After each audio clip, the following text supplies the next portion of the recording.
श्री स्वामी समर्थ. चला मग काय दिसते आज ब्लॉगची सुरुवात कशी आहे? मस्त. काय आहे ते पुढे समजणारच तुम्हाला. पण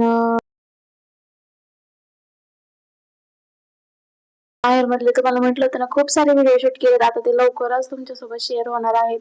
त्यासाठी चॅनलला नक्की सबस्क्राईब करून घ्या. तर चला, कढीची रेसिपी सुरू झालेली आहे. पटापट बघून घ्या आणि संध्याकाळी मस्त करून खाऊ घाला. आणि माझ्यासाठी तर नवीनच आहे बाबा. मी तर कधीच अजून एकदा पण कढी केलेली नाही. आणि मस्त फ्रेश दही आणलं होतं.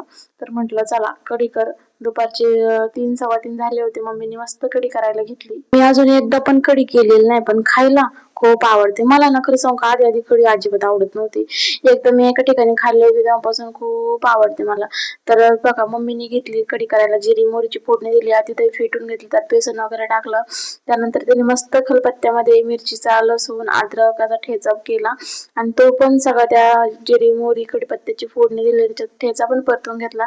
हळद मीठ तिने आधीच त्या दह्यामध्ये मिक्स करून फेटून घेतलं होतं. आणि मस्त अशी रेसिपी शूट करायचं माझं काम चालू होतं.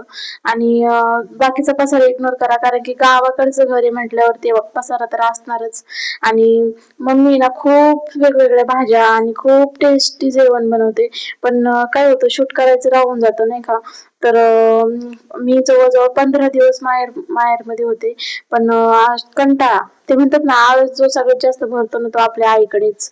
आणि म्हणून तर म्हणतात ना, 2 दिवस का होईना माहेरी गेलं पाहिजे.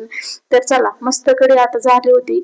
आता तुम्हाला दाखवते पुढची मज्जा. आमची मज्जा म्हणजे काय विचारूच नका. आम्ही सगळे एकत्र असलो ना, मम्मीच्या डोक्याला नुसतं ताप होतो. मम्मी म्हणते तुम्ही ना एकत्र यायलाच नाही पाहिजे, माझ्या डोक्याला नुसतं संताप करून ठेवता आणि शांत तर बसतीच नाही. तुम्ही जेवताना शांत नाही, काहीच करताना शांत नाही, दुसऱ्यांना शांत बसून देते नाही. तर चला, मस्त कढी भात एन्जॉय करू.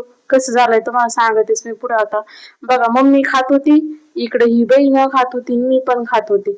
आणि बघा, आता मी सांगते बरं का कसं झालंय तुम्हाला. सांगायची गोष्टच नाही बाबा, एवढा भारी झालाय का विचारूच नका. मस्तपैकी कढी भात एन्जॉय केला. आणि आमच्या गप्पा गोष्टी धिंगाणा चालला होता. आता स्वयंपाक मम्मीने केला, निदान खायापुरतं मायरात काम तरी केलं पाहिजे ना, जरी बहिणी असलं तरी. जरा चला म्हणलं घेऊ भांडे घासून. काय भांडे घासून असं केलं दिवसाचा शेवट. बाय.